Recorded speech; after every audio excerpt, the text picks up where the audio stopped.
interdiction par le sous-préfet de la France, qui est Macky Sall, l'arrestation de 21 de nos camarades, dont 3 femmes. 17 camarades avaient été dans un premier temps arrêtés.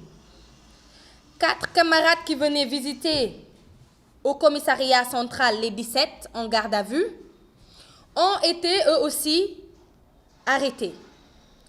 3 d'entre eux seront libérés 1 heure après et la 4e restera avec les 17 autres jusqu'au moment de leur libération, 23h47, au motif qu'elle portait un t-shirt sur lequel était inscrit « Pour la souveraineté monétaire, France dégage ».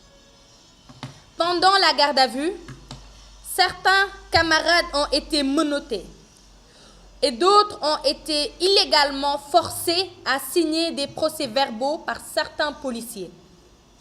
Nous dénonçons énergiquement l'interdiction anticonstitutionnelle de notre marche par l'administration Macky Sall et le traitement dont certains de nos camarades ont été victimes dans le commissariat central.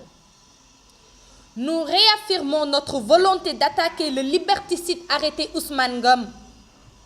Nous attirons l'attention de l'opinion publique sur les agressions des libertés démocratiques dont les résistants monétaires sont l'objet. En 2014, aucune des activités du contre-sommet de la francophonie n'a pu se tenir.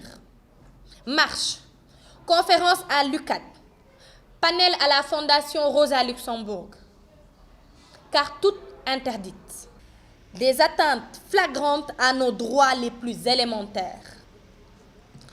Chaque fois qu'il s'agit de France, de franc CFA, de francophonie, Macky Sall aux ordres de Hollande hier et Macron aujourd'hui se croit tout permis.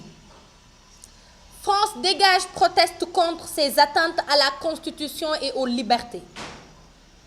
Nous ne laisserons plus faire.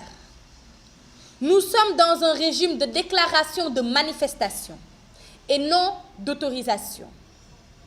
Nous allons poursuivre France Dégage en l'élargissant, en le popularisant au Sénégal et dans les autres pays pour édifier le rapport de force. Oui, le rapport de force qui nous permettra de sortir la France de nos affaires monétaires.